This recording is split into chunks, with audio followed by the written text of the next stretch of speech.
Buenas noches a todos ustedes, hermanos y hermanas en el Señor Jesucristo. Quisiera nuevamente expresar mi agradecimiento profundo a la Iglesia El Divino Salvador por esta invitación y especialmente a la juventud organizada aquí en esta asamblea en esta noche. Quisiera concentrar esta meditación en los versículos 1 al 7 solamente y hacer unos breves comentarios de los versículos 17 al 21 de este pasaje. Es importante entender la historia y la concepción que los profetas de Dios tenían de la historia. Con frecuencia, los creyentes del día de hoy erramos en la forma como leemos la historia. Y Daniel, en el versículo 1 y 2, nos habla de dos maneras de leer, de entender y de explicar los acontecimientos del mundo y particularmente los acontecimientos que sucedían en el pueblo de Dios. Cuando en el versículo 1 se nos dice en esta lectura que en el año tal, del rey tal, vino Nabucodonosor, sitió la ciudad y la tomó. Hasta ahí nomás tenemos una perspectiva, digamos, secularista de la historia. Así es como leería una persona común y corriente los acontecimientos del mundo. Pero luego en el versículo 2, Daniel nos transmite su propia visión profética de la historia. Esta es una visión teocéntrica de la historia, en tanto que el resto del mundo tiene una visión antropocéntrica de la historia, es decir, centrada en el hombre solamente, en las acciones humanas, en lo que el hombre puede planear y decir y hacer y nada más. Pero el versículo 2 nos da cuenta de una perspectiva teocéntrica de la historia, es decir, esa concepción pactual del pueblo de Dios que sostiene que nada en este mundo, que ningún evento, ni personal, ni nacional, ni mundial, puede llegar a suceder sin la intervención y aún más, sin la determinación y designio divinos. Esto hace la diferencia entre un creyente que tiene una cosmovisión cristiana y otra persona que tiene una cosmovisión meramente antropocéntrica. Daniel se ubica en el segundo campo, tiene una visión teocéntrica de la historia. Los eventos que sucedieron en el año 605 en Jerusalén estaban planeados, dirigidos y es más, permitidos por Dios. Y dice: y Jehová entregó en manos de Nabucodonosor a la ciudad de Dios, la ciudad santa de Jerusalén. Aunque seguramente fue devastador en la mente de Daniel saber y ver cómo las fuerzas armadas del imperio más poderoso de la tierra, Babilonia, habiendo derrotado unos meses antes en esa gran batalla que la historia universal relata de Carquemis, habiendo derrotado a las fuerzas del faraón, luego sitia Jerusalén, pero este inmenso ejército dirigido por Nabucodonosor, Daniel no dice que por la superioridad militar hayan tomado Jerusalén. Él lee la historia diferente y dice: y Jehová Dios entregó Jerusalén en manos de Nabucodonosor. Entonces, ¿cómo se puede resumir esta perspectiva antropocéntrica de la historia? Que solamente Nabucodonosor, por su fuerza militar y poderío militar, tomó Jerusalén, en tanto que la perspectiva teocéntrica de la historia nos dice que a no ser que Dios haya permitido que este ejército tomara Jerusalén, Nabucodonosor jamás pudiera haberla tomado. En otras palabras, porque Daniel ya era un joven cuando fue capturado era un joven de aproximadamente 15 años. Él ya había escuchado la predicación de Jeremías. Jeremías había aconsejado al rey de Judá que mejor le convenía entregarse en manos de los babilonios. También Daniel, probablemente en su corta edad, ya había escuchado la predicación de Habacuc, y seguramente ustedes están bien familiarizados con esta cronología histórica. Y fue Habacuc quien ya predecía que los babilonios capturarían Jerusalén, la devastarían, destruirían su templo y harían de los ciudadanos esclavos de Babilonia. Daniel había puesto atención a la predicación profética. Daniel no era un adolescente o un joven cualquiera que solamente estaba ahí para escuchar algo y después olvidarse. La conciencia de Daniel se había elevado a tal punto que él leía los signos de Dios en la propia historia humana. Eso en esencia es la perspectiva antropocéntrica en contra de la perspectiva teocéntrica de la historia. Y los cristianos, por supuesto, tenemos la perspectiva teocéntrica de la historia. Nada en Comalcalco o en Tabasco o en este gran país llamado Azteca mexicano o en América Latina, y nada en el mundo, ningún evento, sea este evento bueno o malo, nada de eso sucede sin la intervención y el designio divino. Esa es la esencia, queridos jóvenes, de esa hermosa doctrina llamada la soberanía de Dios. Dios es soberano en el cielo, en la tierra, en la historia, en su vida personal, en su vida psicológica, emocional, en su vida académica, en su vida social. Dios gobierna todo lo que sucede en este universo. Y es esa famosa doctrina que emana de la propia palabra de Dios, la que ha sostenido a los creyentes firmes, leales a Dios, inclusive en las peores circunstancias que amenazaban su vida. Y esta perspectiva es la que mantiene a Daniel fiel a su Dios. Hay más cosas que podría decir sobre esto, pero esto me parece suficiente. ¿Cuál es la teología de todo el libro de Daniel?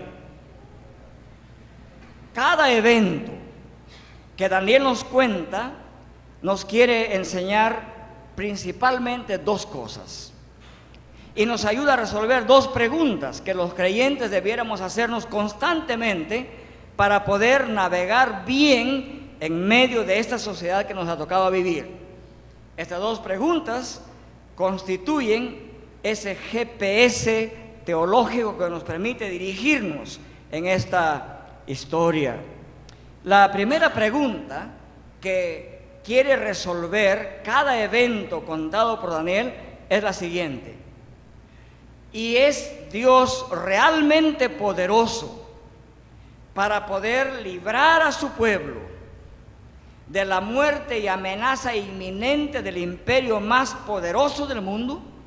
Esa es la primera pregunta que se resuelve en cada evento que narra Daniel.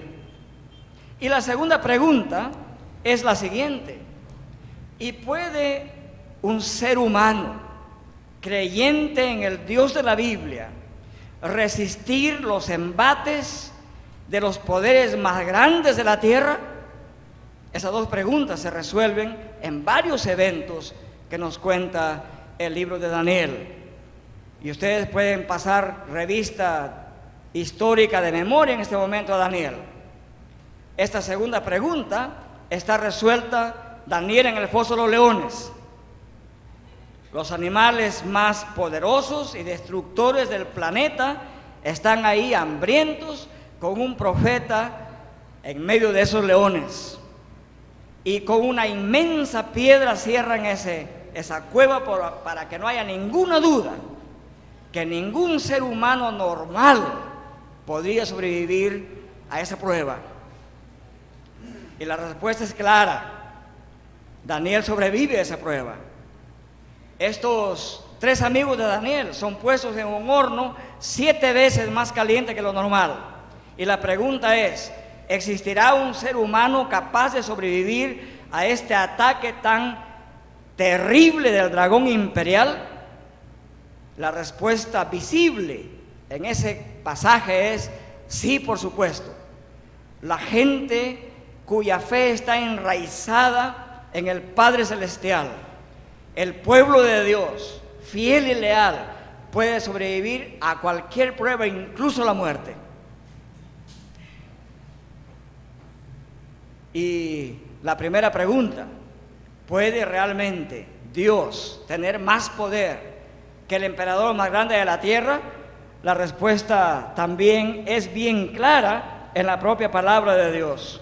Daniel capítulo 4, en versículo 37, hace que el mismo Nabucodonosor responda a esta pregunta en esas palabras.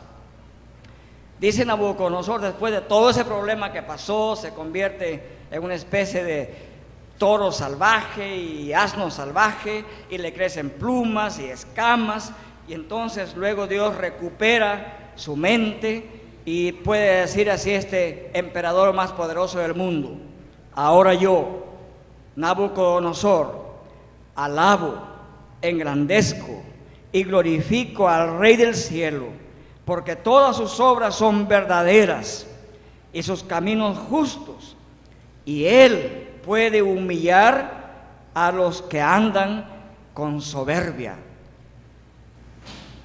Entonces, ambas preguntas, que son preguntas existenciales, son preguntas de carácter no solamente ético, son preguntas ontológicas. ¿Cómo funciona toda esta realidad en el mundo? ¿Quién la controla? ¿La controlan los hombres poderosos? ¿La controlan ciertos paradigmas filosóficos que nos preocupan intelectualmente? ¿Quién controla este mundo? ¿Cuál es la naturaleza de esta realidad? Daniel responde con este evento: Dios controla la historia. Dios controla los poderes. Dios pone reyes. Dios quita reyes. Dios es el soberano de la historia.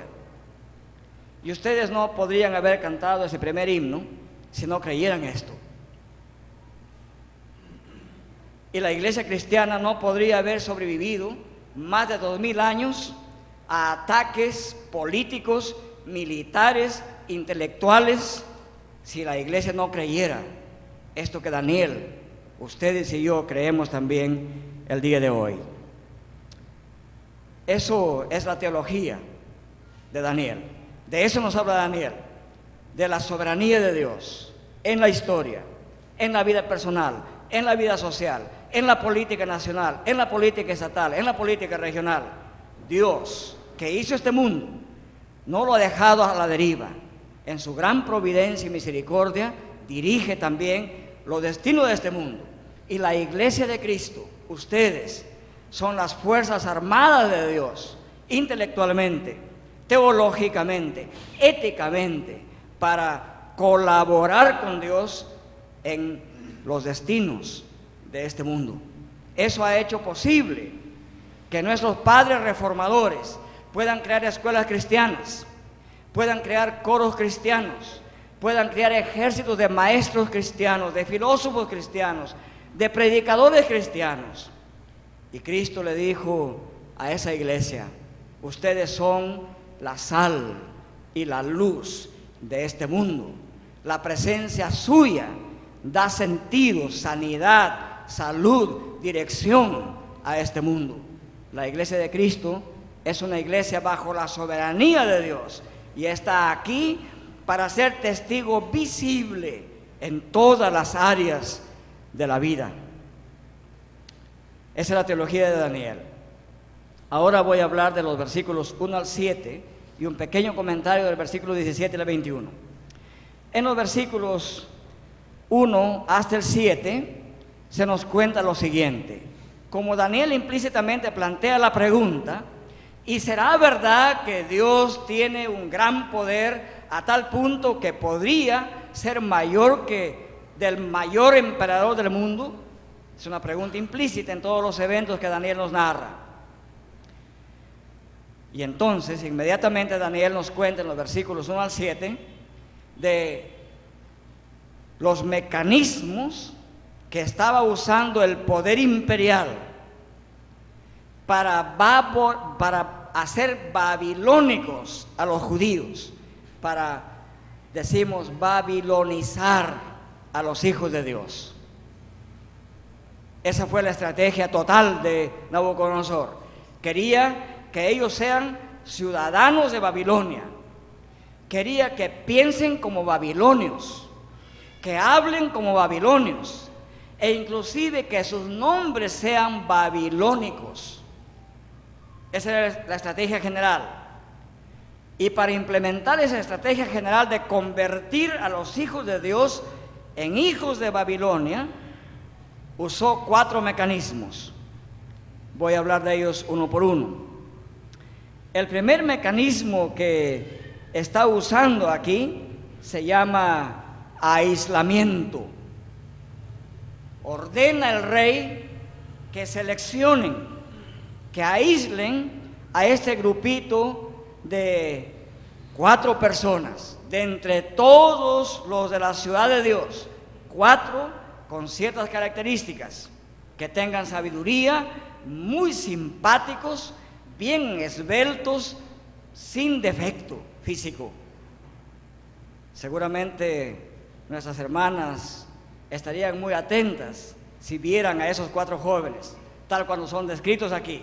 Eran varones simpáticos, inteligentes, apuestos. Era la gente más ideal que había producido el pueblo de Dios. Y el rey los aísla. Ese es el mecanismo, aislamiento. Porque se los puede aislar y los puede mantener separados del pueblo de Dios, separados de la enseñanza de Dios, separados de la influencia de los padres del pueblo de Dios, separados del conocimiento de Dios. Entonces podía babilonizarlos. Ese es un mecanismo que no está, digamos, muerto el día de hoy. Ese mecanismo sigue siendo verdadero también el día de hoy. Por lo tanto, los jóvenes creyentes, los padres cristianos, tenemos que estar alerta de esto. Aislamiento. Porque si lo aislamos de la congregación de Dios, entonces como que rompemos sus raíces y conexiones. Esto es lo que hacen muchos varones en todos los pueblos del mundo, y muchas damas también. Al jovencito dicen: sí, pero ¿para qué te vas a seguir yendo a la iglesia? Ahora que ya estás conmigo, mira, mejor vamos a hacer una vida aparte. Aislamiento. Las academias hacen lo mismo, etcétera. Ya saben a qué me refiero. Mucho cuidado. Este es un mecanismo que sigue usándose al día de hoy. Aislamiento de lo mejor que tiene la iglesia. Y el segundo mecanismo se llama indoctrinamiento. Miren lo que dice ese texto, versículo 4.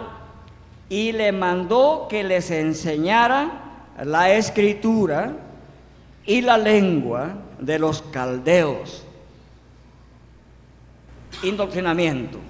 Es decir, si el imperio, si el dragón imperial quería que esos jóvenes sirvieran al rey y luego que convenzan al pueblo de Dios para adoptar el paradigma y la cosmovisión de vida babilónicos, ellos tenían que asimilar la literatura, la filosofía, la manera de pensar de los babilonios, y además tendrían que asimilar la lengua en la cual se encontraba esa literatura y filosofía y cosmogonía babilónicas.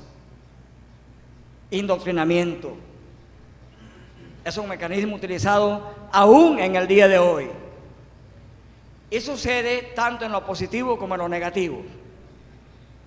Los revolucionarios de América Latina, y ustedes también los han tenido, se dieron cuenta que la iglesia romana mantenía a la población en el oscurantismo, que el analfabetismo era rampante en las sociedades latinoamericanas.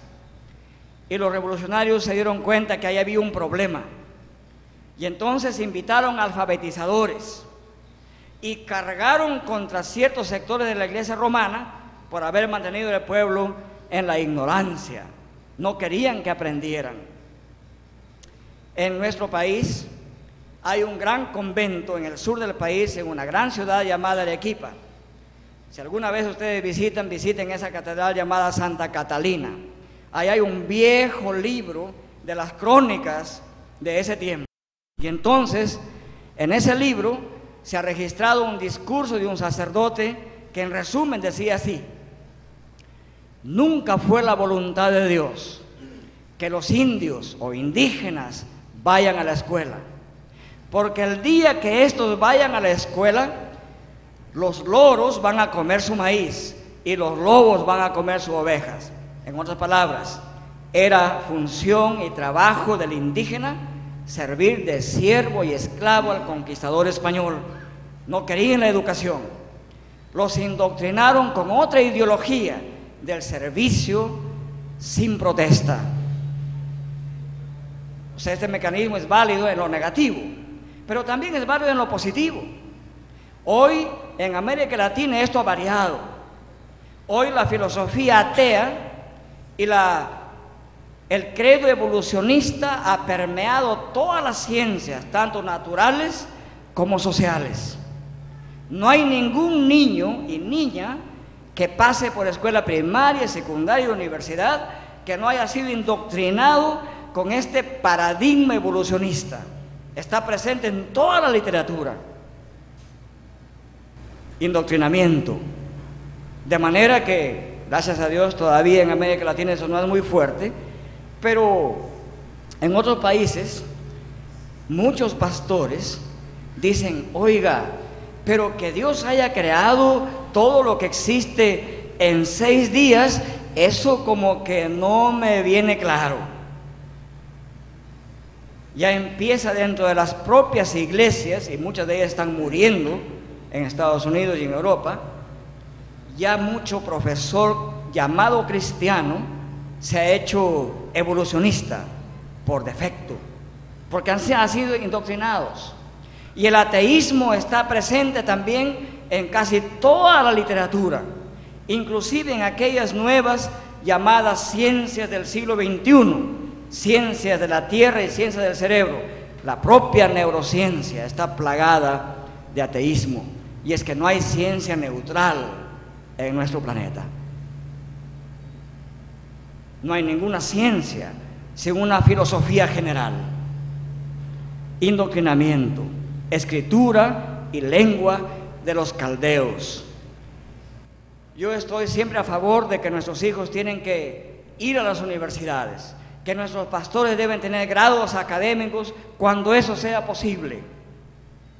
Pero es importante que tengamos un manejo claro, bien estructurado, bien articulado de la cosmovisión cristiana, y que sepamos evaluar cada tesis, cada axioma, cada proposición que la ciencia quiera hacer pasar por eminentemente científica y como que no estuviera plagada de filosofía. Esto es bien importante. No nos dejemos indoctrinar con esa facilidad que a veces hacemos los cristianos intelectualmente perezosos. Y la tercera estrategia, que también es muy conocida y que se aplica en estos tiempos, es la compra de conciencia. El versículo 5 dice así: el rey les asignó una ración diaria de los manjares del rey y del vino que él bebía, y mandó que los educaran por 3 años, al cabo de los cuales entrarían al servicio del rey, casa, cuarto, comida de la mejor que tenía el palacio, 3 años, beca integral. ¿Quién podría oponerse a esto, verdad? ¿Qué joven el día de hoy diría: no, yo no quiero beca integral, ¿no? Ahora, para nada quiero sugerir que los creyentes no aceptemos becas integrales, no estoy sugiriendo eso. Pero aquí el mecanismo estratégico del rey era que el joven judío, siervo de Dios, dejara de pensar en el Dios de la providencia y que comenzara a pensar que el rey de Babilonia es el proveedor. no está mal recibir ayudas del Estado para estudiar, pero lo que estaría mal es vender nuestra conciencia a ese Estado o a esa institución que le da esas becas. Eso es lo que se critica aquí en Daniel y en toda la palabra de Dios. Finalmente, como dice Pablo, los estados viven de nuestros impuestos. Cada uno pagamos impuestos para que haya un Estado. El Estado tiene ciertos deberes dados por Dios y jamás estaría mal recibir una beca de un Estado, de una institución. Lo que sí estaría mal es vender nuestra conciencia ante ese Estado, ante esa institución que nos otorga una beca para cambiar de mentalidad, que era la idea del rey de Babilonia. Pero ustedes saben aquí que Daniel y sus amigos no sucumbieron a esa tentación. No aceptaron la comida del rey y solamente aceptaron legumbres. Y hay mucha discusión sobre esto y voy a hacer un paréntesis para unos detalles aquí. No es que la comida vegetariana sea mejor que la comida de carne y de mariscos y etcétera. Seguramente si estos jóvenes eran tabasqueños habrían tenido un poquito de problema aquí, ¿verdad? Pero esto no se refiere a que ellos se convirtieron en vegetarianos. La razón fundamental por la que ellos no aceptaron la comida del rey era una razón eminentemente teológica. Era una razón de fe. No era un problema de bioquímica estomacal, era un problema de fe. Porque cada cosa que comía el rey, antes de que él la comiera, era dedicada a los ídolos principales de Babilonia. Marduk era el dios principal, la luna era la diosa principal de Babilonia. Lo que ellos no querían hacer es comer comida contaminada. Y habla el texto, no queremos contaminarnos con esa comida, porque era comida inmunda. Ellos sabían que era dedicada a los ídolos. Por esa razón no recibieron esa comida. Compra de conciencia. Ellos no vendieron su conciencia a Babilonia. Se mantuvieron como creyentes en el Dios del universo, en Jehová, Dios del cielo y de la tierra. Esto es bien importante porque vender la conciencia es algo grave en la palabra de Dios. Jesucristo dijo así en Mateo 16, versículo 24. Si alguno quiere venir en pos de mí, en otras palabras, si alguno quiere ser mi seguidor, mi discípulo, niéguese a sí mismo, tome su cruz y sígame. Y esta es la razón teológica, particularmente escatológica, que Jesús da. Dice así: porque el que quiera salvar su vida, la perderá, pero el que la pierda por causa de mí, la hallará. ¿De qué le sirve al hombre ganar a todo el mundo si pierde su alma? ¿O qué puede dar el hombre a cambio de su alma? Porque el Hijo del Hombre ha de venir en la gloria de su Padre. Eso es lo escatológico, lo futuro, con sus ángeles, y entonces recompensará a cada uno según su conducta. Escuchemos bien, queridos hermanos, esto. A cada uno según su conducta. Y claro, la Biblia dice incluso que por cada palabra que salga de nuestra boca seremos juzgados, porque Él es soberano en lo más íntimo de nuestra vida, así como en lo más grande y visible de la historia.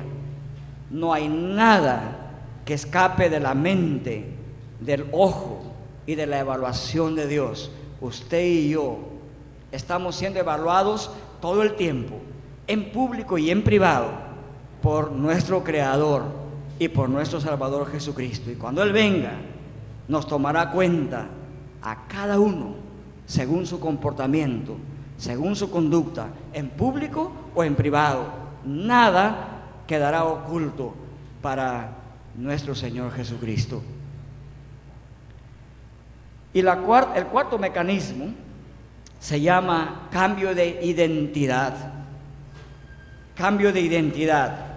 versículos 4, 6 y 7 dice así: entre estos estaban Daniel, Ananías, Misael y Azarías, de los hijos de Judá, y el jefe de los oficiales les puso nuevos nombres. A Daniel le puso Belsasar, a Ananías Sadrac, a Misael Mesac y a Azarías Abed-nego. Vamos a ver brevemente qué significaba cada uno de estos nombres. El nombre de Daniel significaba Dios es mi juez, o también podría haber significado justicia de Dios. Dios es mi juez, Dios es mi supremo, Dios es mi gobernante. Por lo tanto, Nabucodonosor no tiene nada que hacer conmigo. Esa es la idea. Daniel, en su nombre, era una respuesta de Dios en la propia cara de Nabucodonosor. En la tierra, Dios es el juez de sus hijos. Pero a él le ponen por nombre Belsasar, un nombre babilónico, que significa que la señora esposa del dios Bel proteja al rey. O sea, el rey quería que el nombre de Daniel sea una oración constante implorando la protección de un ídolo sobre Nabucodonosor. Qué insulto, ¿verdad? De Dios es mi juez, a estar constantemente como en oración pública diciendo: por favor, que la diosa, que la esposa de este dios Bel proteja a mi rey Nabucodonosor. ¿Cómo podría ser un cristiano de esa manera? No era posible, ¿verdad? Cambio de identidad es a menudo un mecanismo utilizado por las fuerzas diabólicas para que nuestra juventud, nuestro cristianismo, nuestra cristiandad puedan servir a los falsos dioses de este mundo.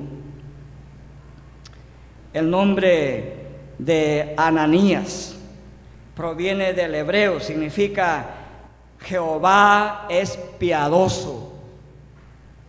Eso significa Ananías. Y querían cambiarle de nombre. En castellano este nombre Ananías del idioma hebreo se ha traducido como Juan en español. Así que si usted se llama Juan, manténgase como Juan, no como Don Juan. ¿Ok? Saben a lo que me refiero, ¿verdad? Porque es un nombre hermosísimo. Juan o Ananías significa Jehová es piadoso. Es un antiparadigma del Don Juan en realidad. Y Mesac, que es el nombre que le quieren dar a Ananías, es un nombre que significa algo así como esto. Significa que este hombre tenía que adorar a un dios babilónico llamado Anuk. Otro insulto de Jehová es piadoso significaba que este personaje bíblico sobre sí, sobre su propia identidad, entrañaba la piedad de Dios, y ahora tiene que entrañar la adoración a un ídolo. Por eso ese cambio de identidad fue rechazado por ellos. El nombre Misael proviene también del idioma hebreo Mishael, que significa lo siguiente: significa ¿quién realmente es Dios? Y la respuesta implícita era: Dios es el soberano de la tierra. Y le querían cambiar por otro nombre, Sadrac, que ni siquiera se sabe exactamente qué significaba. Es decir, de tener un nombre que alaba a Dios a ser alguien sin nombre, qué insulto, ¿verdad? Azarías significa Jehová es mi ayuda, o el Señor es mi ayuda. Este es un nombre que también lo tenían algunos reyes de Judá, como Usías, por ejemplo, hijo de Amasías. Pero Abed-nego, ¿qué significaba? Servidor, sirviente de Nebo, otro ídolo de Babilonia. ¿Cómo puede ser de pasar del Señor es mi ayuda a sirviente de un ídolo de Babilonia? Entonces, este intento del rey de Babilonia por cambiar la identidad de estos hombres era por la siguiente razón: no solamente tenían que hablar arameo, que era la lengua de los caldeos, no solamente tenían que pensar como astrólogos y magos babilonios, sino quería que sus propios nombres revelaran lealtad a ese panteón politeísta de Babilonia. Entonces el rechazo de no comer la comida del rey, el rechazo de no ser leales al rey, era por esa concepción que ellos tenían del Dios soberano y lo que ellos representaban ante el mundo de parte de Dios. Hermanos en Cristo, cada uno de nosotros, sea varón o sea mujer, sea niño o sea adulto, sea chico o sea grande, como dicen ustedes, nosotros decimos sea jovencito o sea ancianito, cada uno de nosotros portamos la imagen de Cristo, esa imagen de Dios que está siendo renovada dentro de nosotros. Quiera usted o no quiera, por donde quiera que usted camine, usted representa a Dios, usted es imagen de Dios, usted es portador de Cristo. Más le vale entonces ser leales a ese nombre de cristianos. Más le vale ser leales a ese adjetivo de evangélico. Más le vale poner en práctica esa concepción cristiana. Donde quiera que estemos, dice Pablo, somos cartas abiertas para ser leídas por los que nos rodean.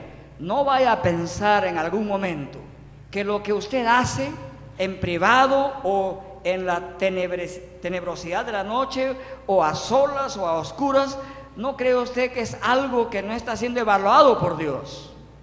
El cristiano es esclavo de Cristo. Y saben, en la teología del Nuevo Testamento es un privilegio ser esclavo de Cristo. Y Cristo constantemente intercede por cada uno de nosotros, como dice Hebreos capítulo 4, versículo 13 al 16. Usted no está solo, está con Cristo. No tenga miedo de abiertamente, con su vida y con su pensamiento, declarar que usted es un siervo o una sierva de Cristo, como Daniel y sus amigos. Que el Señor bendiga su palabra.